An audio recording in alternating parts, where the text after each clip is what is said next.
Hello students, आज का हमारा टॉपिक है गुप्त पीरियड का पार्ट 2। पिछला वीडियो भी गुप्त डायनेस्टी के ऊपर ही था, जो हमारा गोल्डन एज कहा जाता है। उसमें हमने गुप्त वंश के 4 राजाओं का जिक्र किया था, जो इसके संस्थापक थे श्रीगुप्त, फिर उनका बेटा घटोत्कच, फिर उनका बेटा चंद्रगुप्त प्रथम। ये चंद्रगुप्त मौर्य नहीं है, वो मौर्य वंश से था, चंद्रगुप्त प्रथम गुप्त वंश से। फिर उनका बेटा समुद्रगुप्त, जिसको भारतीय नेपोलियन भी कहा जाता है। तो आज हम उससे आगे करेंगे 3 इस वंश के जो महान शासक है उनकी आज बात करेंगे हम। चंद्रगुप्त द्वितीय, इन्हीं को विक्रमादित्य भी कहा जाता है। फिर कुमारगुप्त, फिर स्कंदगुप्त। तो 3 ये मुख्य राजा, इनकी बात करेंगे। साथ ही साथ चंद्रगुप्त के दरबार में 9 रत्न थे। जैसे कहा जाता है कि अकबर के दरबार में 9 रत्न थे। 9 रत्न मीन्स 9 विद्वान लोग थे, स्कॉलर्स थे वो।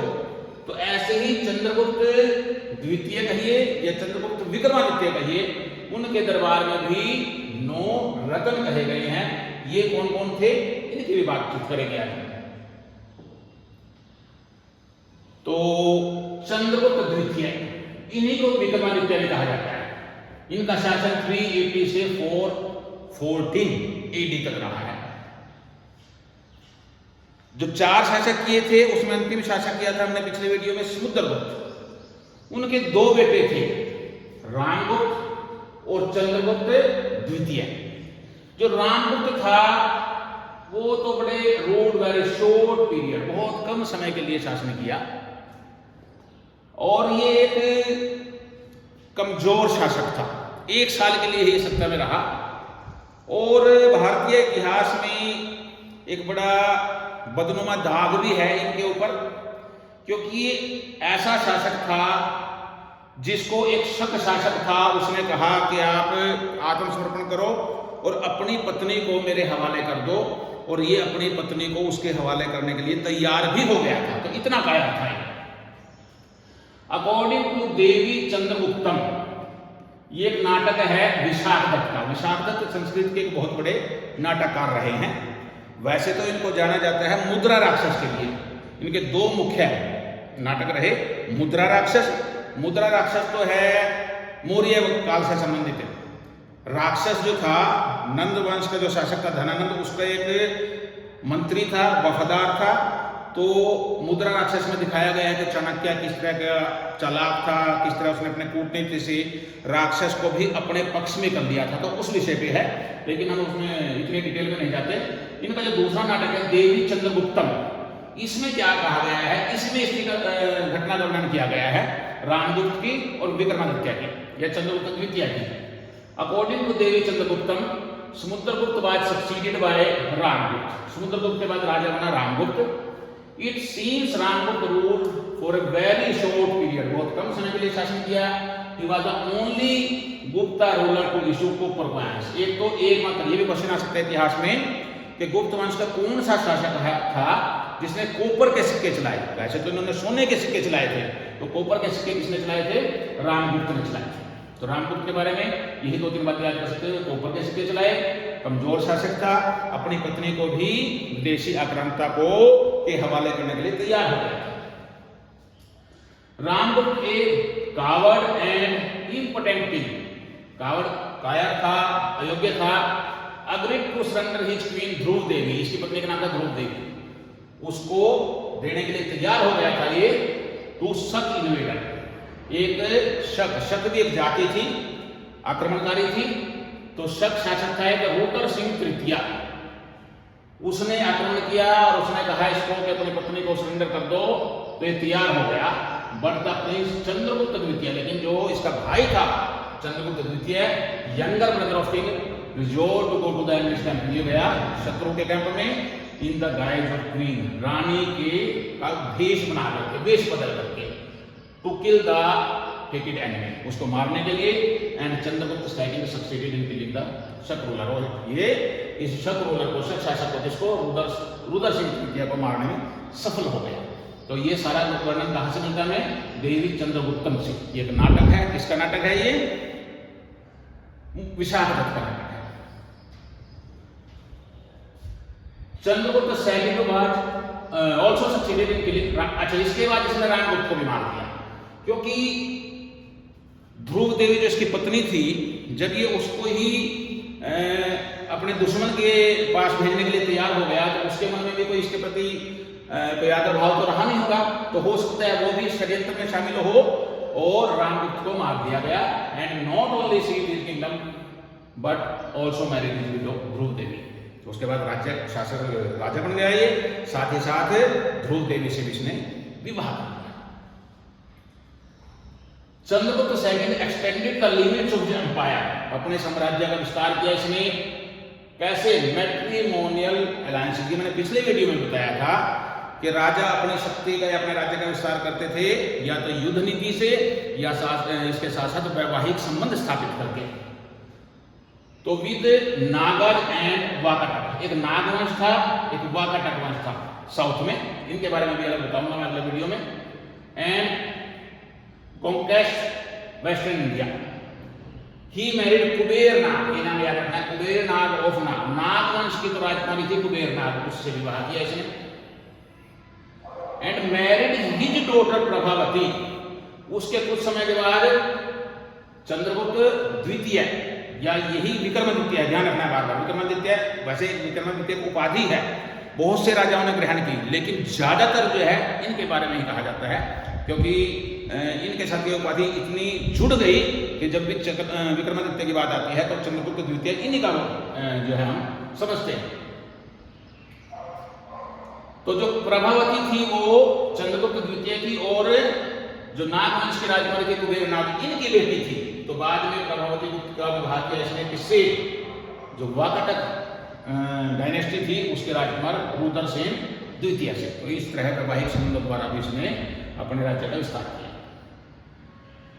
तो कुबेर नाग नागवंश की राजकुमारी थी, प्रभावती चंद्रगुप्त द्वितीय और कुबेर नाग की पुत्री थी, रुद्रसेन सेकंड कौन था? जो वाकाटक वंश था उसका राजकुमार था, जिससे प्रभावती गुप्ता की शादी की गई थी। As a result of overthrow of Shaka ruler in western India, west side से आए थे शक, इनको हराने के बाद Gupta empire extended up to Arabian sea, अरब सागर तक ये साम्राज्य फैल गया। He issued silver coins. अब ये भी ध्यान रखना है, एकमात्र राजा इस वंश का जिसने कॉपर के सिक्के चलाए रामगुप्त। सबने सोने के सिक्के चलाए, इसने भी सोने के सिक्के चलाए, लेकिन इसने चांदी के सिक्के भी चलाए। किसकी मेमोरी में? विक्ट्री ओवर शक, शक जाति पे जीत प्राप्त करने के बाद उस उपलक्ष्य में सिल्वर के सिक्के भी चलाए। He was the first book ruler to issue silver coins. पहला शासक था जिसने सिल्वर कॉइन्स चलाए। Adopted the title Shakari. Shakari समझिए इसको, एस समझ लो। शक को, शक प्लस अरि, शिकारी, शकों को हराने वाला, शकों का दुश्मन, शकों का अंत करने वाला, ये उपाधि शिकारी के लिए इसने। साथ ही साथ विक्रमादित्य, विक्रम वीरता का प्रतीक था, आदित्य सूर्य को बोलते हैं, तो वीरता के लिए उपाधि धारण की जाती है, इसको विक्रमादित्य कहा जाता है। तो दो उपाधियां शिकारी और विक्रमादित्य की। Ujjain seems to have been made the second capital by Chandragupta second. इनसे पहले, चंद्रगुप्त सेकंड से पहले या विक्रमादित्य से पहले राजधानी इनकी पाटलिपुत्र हुआ करती थी। मगध की ज्यादातर राजधानी पाटलिपुत्र रही, लेकिन जहां जहां विक्रमादित्य का जिक्र होगा तो वहां वहां जिक्र होता है उज्जैन के राजा विक्रमादित्य। तो या तो इन्होंने अपनी राजधानी उज्जैन जो दूसरी राजधानी बनाई, या हो सकता है उज्जैन ही मुख्य राजधानी बन गई हो इनके समय में। मेहरौली कुतुब मीनार, अगर आप दिल्ली गए हो, कुतुब मीनार के पास ही एक लोह स्तंभ है लोहे का, उसको बोलते हैं मेहरौली आयरन पिलर, मेहरौली लोह स्तंभ। इंस्क्रिप्शन शिलालेख, उसमें क्या लिखा हुआ है? King defeated the confederacy of Vangas and Vahlikas या बल्क। क्या मतलब है इसका? बंगाल का एक वंश था वंग वंश, और जो ये वहिल्क था ये बल्ख क्षेत्र है जो प्रेजेंट में अफगानिस्तान है, उसका क्षेत्र है बल्ख। बल्ख या वही उन्हीं को क्या कहते थे, बहिर्काश। तो देखो बंगाल कहाँ है, पूर्व में, और ये अफगानिस्तान कहाँ है, पश्चिम में।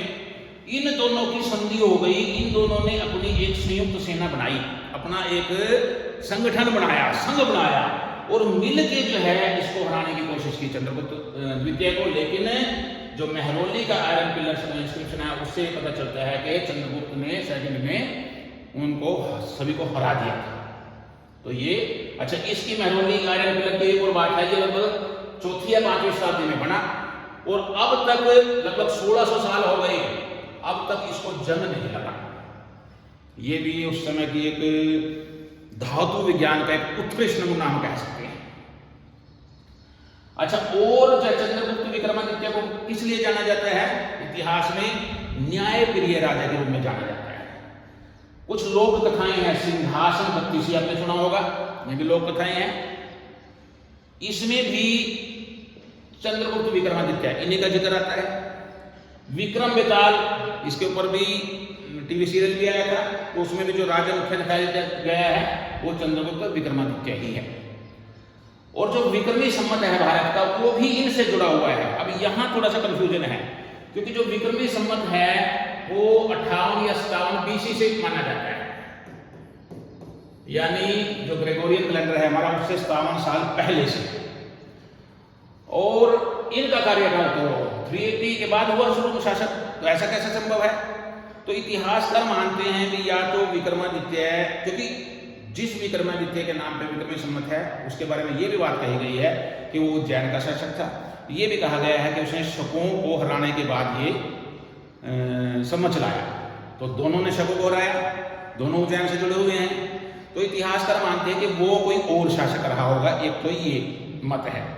दूसरा मत ये है कि शायद ये विक्रमी संवत पहले किसी और नाम से चलता था और विक्रमादित्य ने इसको बाद में विक्रमी संवत इसका नाम बदल दिया, तो इसलिए उसके बाद इसको विक्रमी संवत कहा जाता है। तो कुल मिला के कुछ भी हो, विक्रमी संवत विक्रमादित्य से जुड़ा हुआ है, उज्जैन के राजा से जुड़ा हुआ है, शकों को हराने वाले उज्जैन के राजा से जुड़ा हुआ है। तो हम मानते हैं कि विक्रमी संवत इनसे जुड़ा हुआ है। अब इनके दरबार में जो 9 रत्न थे, 9 विद्वान थे, वो कौन कौन से थे? कालिदास के ऊपर मैंने अलग से वीडियो बनाया हुआ है, आप देख सकते हैं।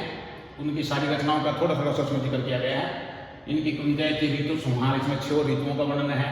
मेघदूतम, इसमें एक यक्ष है, उसको सजा मिल जाती है, कहीं और भेज दिया जाता है, तो वो अपनी पत्नी के वियोग में मेघ बादल को दूत के रूप में समझ के अपना संदेश भेजता है। कुमार संभव, कुमार यहाँ कहा गया है शिव और पार्वती के बेटे कार्तिकेय को, उसके जन्म से संबंधित और शिव वाहक के जीवन से संबंधित इसमें बातें हैं। रघुवंशम, रघुवंश जो भगवान राम का वंश था, उनके वंश के 29 राजाओं का जिक्र है, अंतिम राजा तक। इनके बाद इसके जो नाटक है, एक मालविका अग्निमित्रम, अग्निमित्र एक सोमवंश का राजा था, मालविका एक दासी थी, उनकी कहानी है। विक्रमोवशीयम, ये चंद्रवंश के राजा हुए क्रूरवा, और एक अप्सरा हुई उर्वशी, उनकी कहानी है। अभिज्ञान शकुंतलम, ये मैंने पहले भी बताया था, ये राजा दुष्यंत और शकुंतला की कहानी है, जिनका बेटा भरत हुआ और उन्हीं के नाम पे हमारे देश का नाम भारत है। तो कालिदास इनके दरबार में थे। अमर सिंह भी एक संस्कृत के विद्वान थे। इन्होंने एक पुस्तक लिखी अमरकोश, ये संस्कृत की पहली डिक्शनरी कह सकते हैं इसको, संस्कृत भाषा का शब्दकोश है ये अमरकोश। तो अमर सिंह ने लिखा, ये भी चंद्रगुप्त विक्रमादित्य के दरबार में थे। धन्वंतरी, इन्होंने लिखा नवनीतकम, मेडिसिन टेक्स्ट है ये, आयुर्वेद के ऊपर है। देखो नवनीत बोलते हैं मक्खन को, तो ये नाम क्यों लिया गया है? इनसे पहले चरक ने लिखा हुआ है आयुर्वेद के ऊपर, चरक संहिता। सुश्रुत ने लिखा हुआ है सुश्रुत संहिता। तो इन्होंने उन सारों को निचोड़ करके, जैसे मक्खन को दही से जब निकालते हैं फिर निचोड़ते हैं, तो ऐसे उन सारों का जो निचोड़ है, जो सार है, वो लिखा है नवनीतकम के नाम से। तो ये माना जाता है, हालांकि कुछ इतिहासकार मानते हैं कि एक लेखक के द्वारा नहीं लिखा गया, लेकिन ज्यादातर इसका नाम जो है धन्वंतरी से जोड़ा जाता है। धन्वंतरी को हम आयुर्वेद का देवता भी कहते हैं। अब ये भी कहा जाता है कि समुद्र मंथन से धन्वंतरी हुए। तो कुछ बातें इतिहास में ऐसी है, हमें लगता है कि उनकी काल गणना सही नहीं है, क्योंकि महाभारत में भी जिन राजाओं का जिक्र होता है वो महाजनपद जो था, महाजनपद का समय, वो सारे महाजनपद उस समय थे। तो हो सकता है ये काल गणना हमारे सही नहीं हो, क्योंकि अगर ये धन्वंतरी समुद्र मंथन वाला है तो फिर इनके दरबार में कैसे हो सकता है। खैर, एक वराहमिहिर हुए, ये एक एस्ट्रोलॉजर थे, एस्ट्रोनॉमर भी थे, खगोल विद्या के जानकार भी थे, ज्योतिष विद्या के जानकार भी थे। इन्होंने पंच सिद्धांत लिखा, ये भी एस्ट्रोनॉमी के ऊपर है।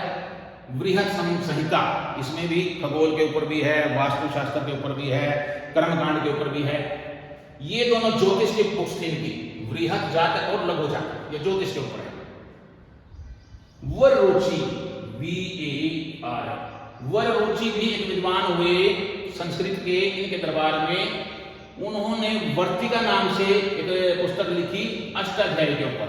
अब अष्टाध्यायी कई बार बता चुका हूं मैं, संस्कृत के सबसे पहले जो विद्वान कहे जाते हैं, पाणिनि उनका नाम, पाणिनि को माना जाता है, उन्होंने एक पुस्तक लिखी थी संस्कृत की ग्रामर, संस्कृत के व्याकरण, अष्टाध्यायी। तो अष्टाध्यायी के ऊपर ही इन्होंने एक भाष्य लिखा वर्तिका, वररुचि ने। 5 हो गए। अगले 4 का इनका बहुत ज्यादा वर्णन नहीं है, थोड़ा सा घटकरण, घटकर पर भी बोला जाता है, तो इनकी रचना हुई घटकर पर काव्य, उसके लिए जाना जाता है। और ऐसा कहा जाता है कि ये एक यमक अलंकार होता है, उसका यूज ज्यादा करते थे, और बड़ा इनकी रचना मुश्किल होती थी, और ये दावा करते थे कि अगर इस शैली में कोई और लिख देगा तो मैं, घटकर पर का एक मतलब ये होता है घड़े का टुकड़ा, घड़े के टुकड़े का हिस्सा, कि भी मैं अपना एक घड़ा तोड़ दूंगा अगर कोई इस शैली में लिख दे। अब घड़ा तोड़ना भी एक किस्म से ये माना जाता था कि अपनी हार स्वीकार कर लेना, ये कुछ बातें जुड़ी हुई हैं। इसके बाद हुए है जी क्षपनांक, ये एक एस्ट्रोलॉजर रहे हैं, ज्योतिषी थे। वेल भट्ट या वेताल भट्ट भी कहा जाता है, ये भी एक विद्वान हुए हैं, कवि थे। और शंकु, ये एक शिल्पकार थे, आर्किटेक्ट थे। तो ये 9 रत्न थे, कालिदास, अमरसिना, धन्वंतरी, वराहमिहिर, वररुचि, घटकण, क्षपनांक, वेल भट्ट या वेताल भट्ट और शंकु। एक विदेशी जो है, चीनी यात्री आया था भारत में, Fahien. Fahien visited India during Chandragupta, इन्हीं के शासन में आया था। And describe what he saw in his travelogue, उसने अपना यात्रा वृतांत लिखा फोगुओजी, उसमें भी वर्णन किया है उस समय के भारत का। अच्छा, उस समय राजा उपाधियां धारण करते थे, बहुत सी उपाधियां उन्होंने धारण की, देवगुप्त की, देवराज, देवश्री, तीनों देव शब्द से जुड़े हुए हैं।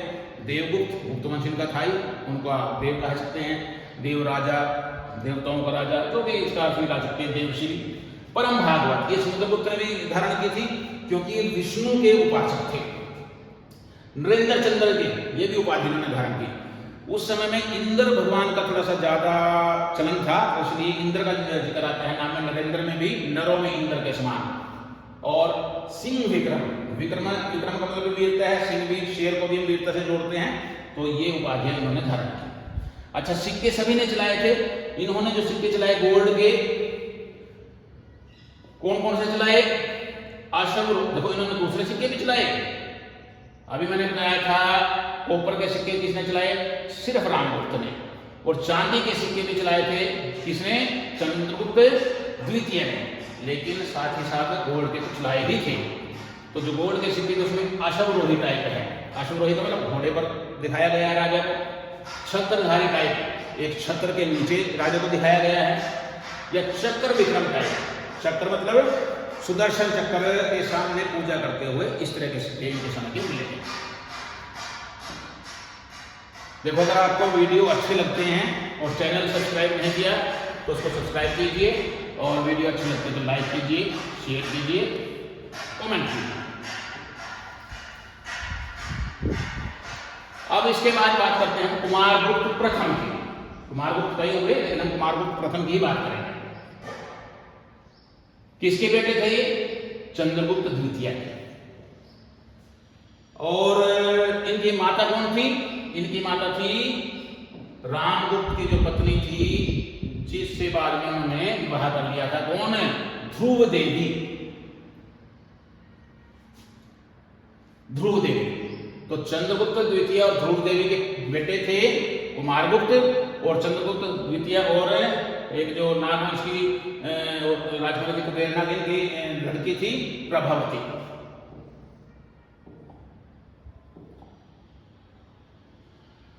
तो चंद्रगुप्त द्वितीय succeeded by his son Kumaragupta, ये राजा बने इसके बाद कुमारगुप्त प्रथम। तो फादर इनके चंद्रगुप्त द्वितीय थे। Towards the end of his reign the Gupta empire was threatened from the north by Hun. Hun का जिक्र पहले आ गया, हून भी एक पहले शब्द का जिक्र आया था, एक हून भी जाती थी, जिसके ऊपर मैं अलग से नेक्स्ट वीडियो शायद इसी पे बनाऊंगा, हून पे और वाकाटक वंश पे। तो who were temporarily checked by his son Skandagupta. तो इनका जो बेटा था कुमारगुप्त का आगे, इधर तो इनके चंद्रगुप्त द्वितीय थे, इनका बेटा आगे स्कंदगुप्त, इनका भी वर्णन करेंगे हम। स्कंदगुप्त ने जो है इनका मुकाबला किया। कुमारगुप्त बाद वर्शिपर ऑफ गॉड कार्तिकेय, इससे पहले जो आए विष्णु के उपासक आए, अब ये किसके उपासक थे? कार्तिकेय के उपासक थे, जो भगवान शिव और पार्वती के बेटे कार्तिकेय। ये बड़ी इंपॉर्टेंट बात है। नालंदा महाविहार या नालंदा यूनिवर्सिटी, नालंदा विश्वविद्यालय, उसकी स्थापना किसने की? कुमारगुप्त प्रथम ने की। देखो भारत के इतिहास में, प्राचीन इतिहास में दो मुख्य विश्वविद्यालय कहे जाते हैं, तक्षशिला और नालंदा। तक्षशिला तो वर्तमान में पाकिस्तान में आता है।